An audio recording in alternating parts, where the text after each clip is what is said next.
There are still so many lingering questions in this case, starting with perhaps the most pressing one. Where is Nancy Guthrie? She was last seen after she was dropped off here at her home near Tucson, Arizona. And right now, investigators have not shared very many details on any leads, but they say they're taking every tip seriously. We don't know where she is. No suspects and no information shared on the possible whereabouts of Nancy Guthrie, whom investigators say was taken against her will from her home in Catalina foothills this past weekend near Tucson, Arizona. Do you believe that one or more than one person was involved in the kidnapping? I just no clue. It could have been one, it could have been more. The search now stretching into its fourth day. Have any demands been made by kidnappers? We have all kinds of investigative leads we're working on. You were asked if there was any ransom, and you didn't say no. You said we're following all leads. Does that mean a ransom has come in? We're following all leads we have. That's all I can tell you. The FBI is also calling on the public for tips. We're looking at this from every angle, but we need your help. Every lead and tip is important. The Pima County Sheriff's Department says it is aware of reports of possible ransom notes. Posting on X, anything that comes in goes directly to our detectives. Authorities are treating Guthrie's home as a crime scene, with the Los Angeles Times reporting sources say blood was discovered inside. Investigators stress urgency to find Guthrie, as her health relies on daily medication, which she's believed to be without. Please help us bring Nancy Guthrie home. Now, the Pima County Sheriff says that as of right now, they do not have credible evidence or information suggesting that this was a targeted incident. Reporting from Catalina foothills, Arizona, I'm Maribel Gonzalez. A major move today in Albertville as the city council officially clears the way for growth. This morning, leaders adopted a revised zoning ordinance, the first step in a two-phase plan to rewrite the city's blueprint for growth. Fox 54's Logan Alexandra Russell explains that while the city calls it a cleanup, longtime residents are saying the real challenge lies in addressing aging infrastructure and the surge of short-term rentals. The gavel came down this morning on what city officials are calling phase one of a massive project aimed at taking Albertville into the 21st century. The Albertville City Council unanimously adopted a revised zoning ordinance kickstarting one of the biggest projects the council has ever taken on. The first phase is all technical, but it sets the stage for critical policy decisions like defining commercial spaces. What we did today was really just kind of a cleanup of the organization. City Council President Nathan Broadhurst says the real planning starts this evening. The big goal of this, which begins tonight at 6 o'clock with a public meeting, is we look at our overall comprehensive plan for the city. So we're going to look at what are the long-term challenges and opportunities for Albertville over the next decades and try to address those through policy changes that will take place and an additional zoning ordinance update in the near future. For Bonnie Callahan, whose roots here go back to the 1800s, the concern is ensuring the new map eliminates spot zoning, where businesses pop up in the middle of quiet residential blocks. Callahan says she would also like to see more regulations around short-term rental properties.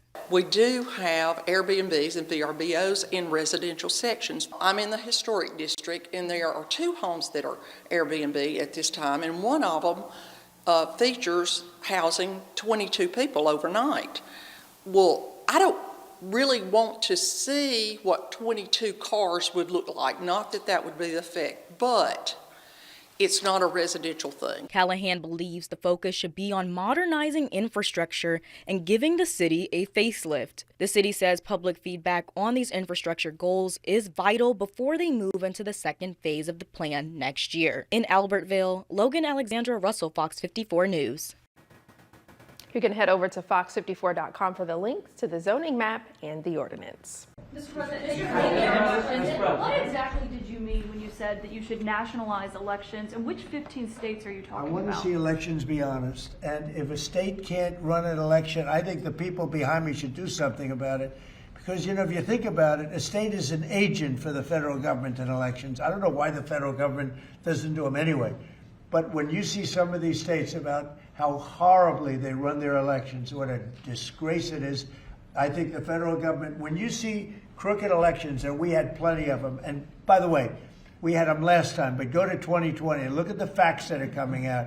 Rigged, crooked elections. If we have areas, take a look at Detroit, take a look at Pennsylvania, take a look at Philadelphia. You go take a look at Atlanta, look at some of the places that horrible corruption on elections. And the federal government should not allow that. The federal government should get involved. These are agents of the federal government to count the votes. If they can't count the votes legally and honestly, then somebody else should take over. The Constitution says it should be states that administer Go ahead. elections, Mr. President. Yeah, That's what the Constitution you know what? says. They can administer the election, but they have to do it honestly. If a deal means something that will effectively prevent ICE from doing its job, like completely changing the warrant requirements, like forcing ICE agents to be exposed so they can be doxxed, I'm not going to support that. So they'll have to do that without my vote. I think what we put together is a finite list of reasonable changes that mean the ICE officials and the Border Patrol officials handled by the same standards as police in your community. Why shouldn't they? Why shouldn't investigations be done by an independent source for their own credibility? Why shouldn't these people be taking the mask off and putting video cameras on? These are the fundamentals of constitutional conduct. I don't think you can compromise on some of them. I think there has to be some criteria there. If you're riding down the road and you're patrolling, yeah, probably a bad look to have a mask on.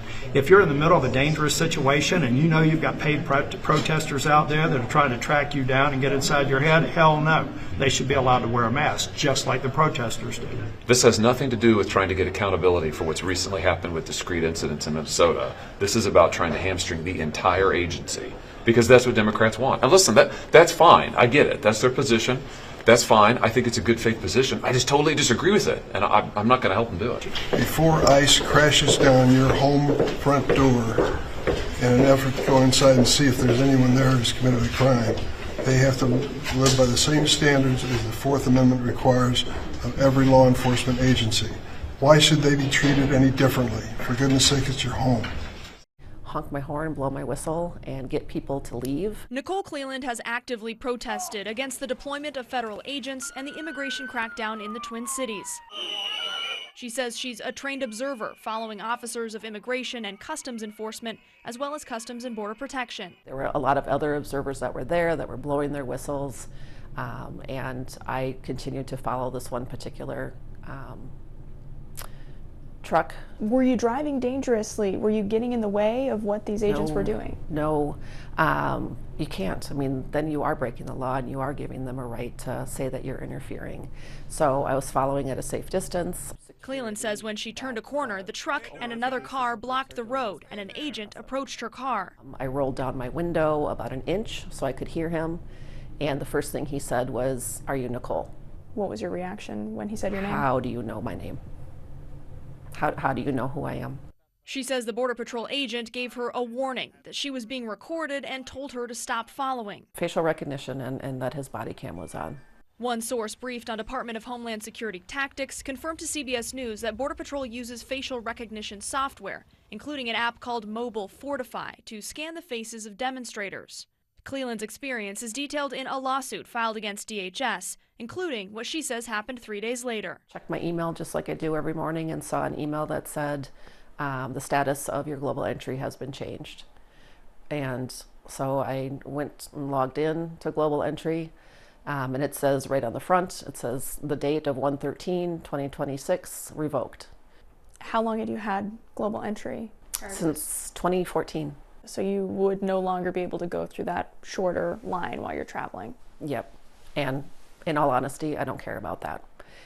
It isn't about losing that privilege. It is about how I lost the privilege. Just says, regret to inform you that your membership in global entry has been... Cleland says she wasn't given a reason for her change in status and says it should have been active for 3 more years. In a sworn statement, she says, quote, "I am concerned that the revocation was the result of me following and observing the agents. This is intimidation and retaliation." CBP tells Cleland it can revoke this clearance without providing a reason. In a statement, a spokesperson for Customs and Border Protection said there has been no new directive from CBP on global entry revocations. Body-worn cameras are utilized to document encounters and are not equipped with CBP's facial comparison technology. For most of the federal government, this funding agreement runs through September, but we could be facing another partial shutdown in less than 2 weeks. So I probably won't hold this up. And I think holding up one little page doesn't do it justice. 'Cause in there, it's a lot of stuff. President Trump signing just one page of this massive bill that hours earlier had barely passed Congress. Most of the government is now funded through September. The Department of Homeland Security, though, only gets money through next week, so the next funding standoff is already brewing. And so I think we can get to an agreement. I certainly hope that's true. And if they have any intention of trying to keep these other agencies of government closed, it will be a fool's errand. The Speaker of the House, Mike Johnson, says some of the things Democrats are demanding, like body-worn cameras for ICE agents, are already moving forward. But Democrats will press for more, including a prohibition on face masks for agents. If Republicans refuse to make the changes the American people are demanding, they are forcing a Republican shutdown of DHS. For his part, the president is looking to end sanctuaries for illegal immigrants. Sanctuary for criminals, that's who it is. They could make our lives so much easier. All they have to do is hand over their criminals. And for some Democrats, another government shutdown is a price worth paying. A shutdown of Homeland Security, I'm okay with that.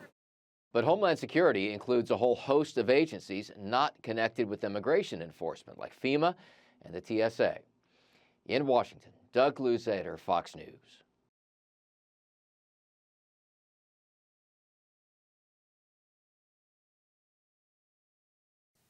Given this increase in unprecedented collaboration,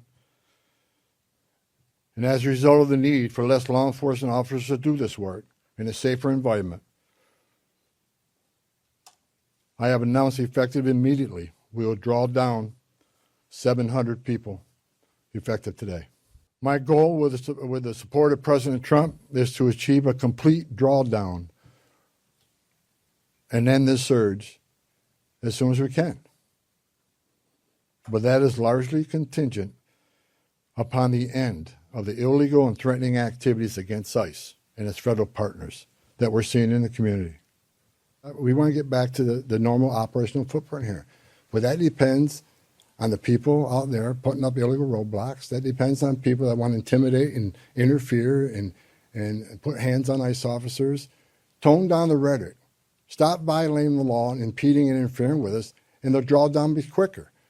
We're not surrendering our mission. We're not walking away from our mission. We're just making this more effective and more smart. This is smart law enforcement. Smart law enforcement makes it safer. And let me be clear, President Trump fully intends to achieve mass deportations during this administration, and immigration enforcement actions will continue every day throughout this country. President Trump made a promise, and we have not directed otherwise.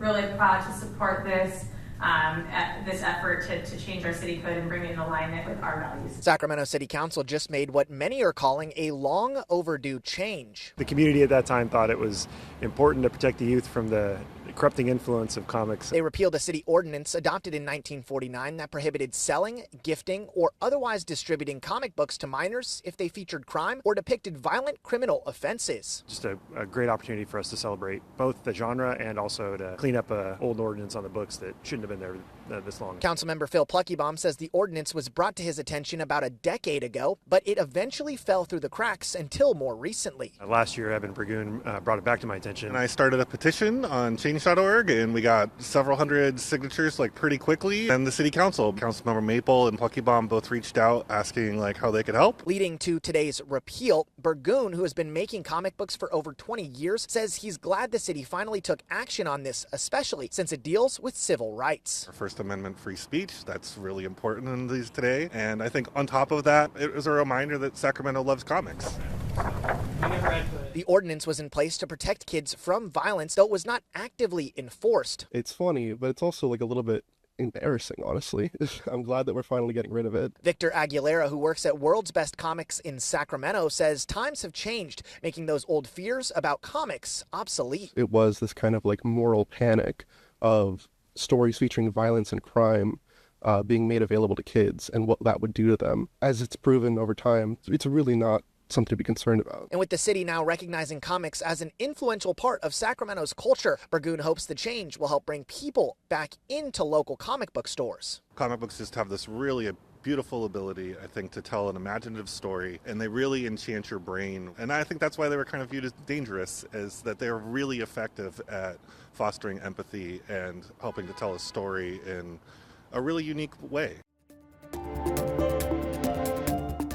At first, Alex Balmez thought he was just getting older. The 32-year-old father felt fatigued and put on some extra pounds. I don't like seeing doctors, because if you see a doctor, that means there's something bad typically. So I always push it off. But he kept feeling worse and assumed it was a virus or perhaps anxiety. He was vomiting and having trouble sleeping while lying flat, which led to shortness of breath. I felt like I was drowning. When Balmez finally went to the doctor, he was told all those signs he'd been dismissing were warning him that his heart was failing. It was actually a massive shock to me and my family. On that encounter, I immediately knew that Alex was in trouble. Dr. Yahara Ortiz with Orlando Health says since Balmez's symptoms of heart failure had been going on for a while, he eventually experienced a life-threatening condition called cardiogenic shock. That's when a patient is so sick and the heart is so sick that it can barely keep up with demands of the body. His team of doctors decided that Balmez would be a good candidate for a left ventricular assist device, or LVAD, an implant that does the work for his heart. So now you're able to flow blood in your body. Less than 2 years after surgery, Balmez says his life is almost back to normal. His advice to others: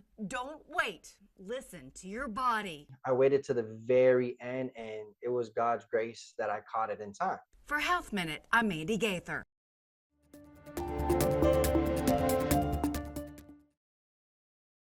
More people were using Uber, and they were taking more trips in the recent quarter. The ride service saw its revenue jump in the period. Trips were up more than 20% from a year ago. The number of monthly active customers rose by 18%. Tuesday's software sell-off being attributed to a new AI tool from Anthropic. It could have potential to take over functions now performed by business and other software. This, as a new Fox News poll shows, nearly 3 in 5 registered voters think artificial intelligence is moving too fast. Over 60% of women, white voters, and Americans over 65 and Democrats believe AI is being used too quickly. Along with over 50% of men, Americans under 30, and Republicans, as well as 47% of non-white voters. Coca-Cola is expanding its cherry lineup. The company says its new cherry float flavor delivers a nostalgic twist on cherry flavor with a smooth, creamy vanilla profile. A zero-sugar version of this new drink is available as well, and fans of Diet Coke Cherry can find it back on store shelves due to popular demand. CJ Papa, Fox News. Hey, wake up. Wake up! So why are we here, Lucky? It's like anything else. A series of bad decisions over an extended period of time. Here's your first look at Lucky, starring Anya Taylor-Joy as a con artist on the run. The limited series, based on the novel by Marissa Stapley, debuts on Apple TV July 15th. We gotta get used to one another. And we can't do that unless we trust each other. I want to win worlds. And I want to win it with you. Netflix seems to have a winner with Finding Her Edge. The streamer says the figure skating romantic drama has been in its top 10 since debuting last month, and Netflix has renewed the series for a second season. Brace yourself. The pain is coming. I can taste it. Cut! Oscar winner Adrian Brody finds his flair for drama unneeded in a Super Bowl spot for TurboTax. He's dismayed to find the company's experts make taxes drama-free. The full ad is due to play just before halftime. In Hollywood, I'm David Daniel. I don't do happy. Buonasera, signore. Hey, I'm just gonna need to move some things around with my reservation. Is there something wrong? Look, I think we both know things didn't go too well today. What's going on? She was just here, and then she wasn't. A wedding in Rome doesn't go as planned for Kevin James in Solo Mio. Is the seat taken? Sorry, do I know you? You on that honeymoon package? Yes. Where's your two? That's personal. Oh, it's a no-show. We're trying to thread a needle of a classic romantic comedy, great characters, a great backdrop with Italy. She's the only woman I ever loved. Look, I can't start over again. You have to try. Don't be afraid. Did you kiss her? Oh, Okay. I'm sorry. Okay, Oh. like this. It's not hard. Don't be weird. We went to Italy, went to Rome, went to Tuscany, and we're still pinching ourselves, yeah. right? I mean, Yeah. it turned out No, right. it sounds funny to say, but it really was the dream project for my brothers and I to work with this cast and to work with Kevin. Yeah. And the Italian crew was incredible too. We had this amazing crew in Italy. Line him up, buddy. It was the worst experience of my life. One of the hardest shoots ever. I mean, we ate so much pasta, So much wine. pasta, Oh my God. tiramisu, espresso, grappa, Oh, gelato. man, it's too much. Yeah. I did gain 20 pounds as well. Yeah. We just became a team. We hung out every night, the whole group. We'd go out and we had the fun that you see in the movie. You know, we'd have drinks and dinner together and sing songs. And it really was like a crazy love fest. It was fun. It's beautiful. I have to come back sometime. Don't leave. Stay. In Hollywood, I'm David Daniel.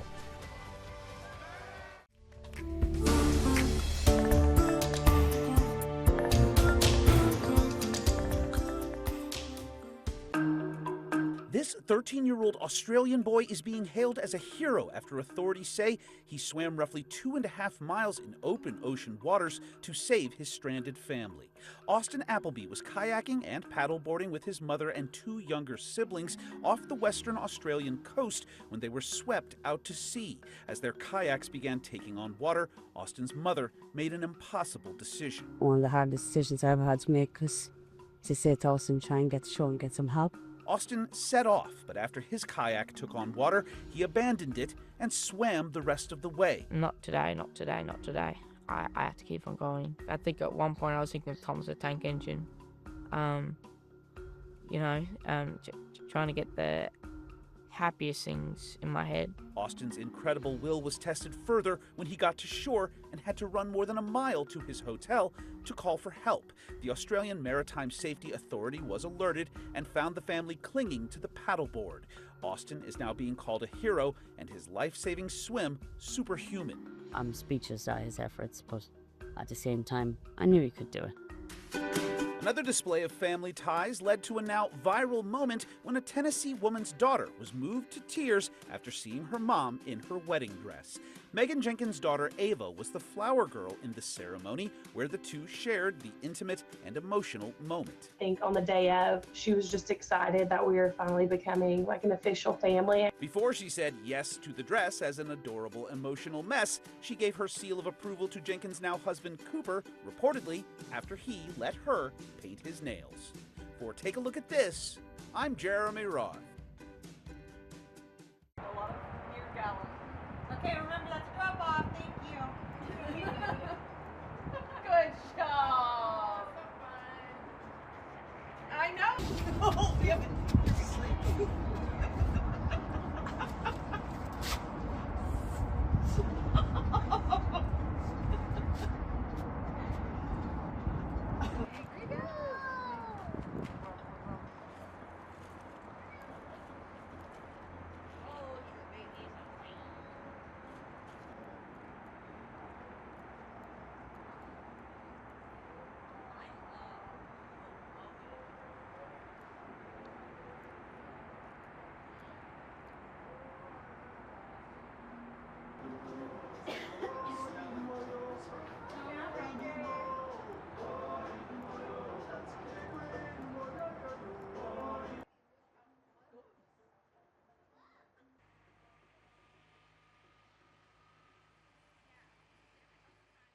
Stand by, here we go. Here we go. In 3, 2, 1. You know, it is something truly everybody can get behind and doesn't have any stress attached to it or politics attached to it. It is simply Team Rough and Team Fluff That is 150 dogs, all up for adoption, divided into teams, playing football in the cutest way imaginable. And the best part about Puppy Bowl, like every single year, is that once the bowl is officially over, not only do we crown a winner, most valuable pup, and award the Lombardi trophy, but we also get to see them all get adopted. And that's, of course, the best part. That was fantastic! You're puppy power! We've had special needs dogs before. In fact, in Puppy Bowl 15, a special needs dog won the MVP. Bumble was sight and hearing impaired, happened to score the most amount of touchdowns and won the MVP. So we've known for a while that, listen, they're as capable as any other dog. But really, this year, with 15 and all different types of special needs, wheelchairs, sight, hearing impaired, one's missing an ear, God love her. There's so many different things happening. We thought, let's pull in as many as we can. Let's bring in the seniors as well. At halftime, we have a senior exhibition game of senior adoptable dogs to showcase as many different dogs as we can. So that is what's new this year, is like the sheer amount of special needs dogs and how blended they are into Team Rough and Team Fluff.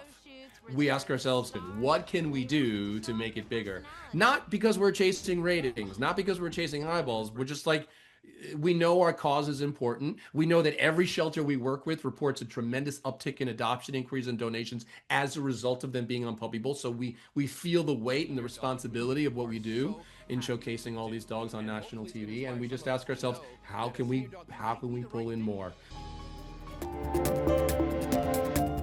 Did you know that you can get weather impact updates 24/7 on Fox 54 Plus? Here's how.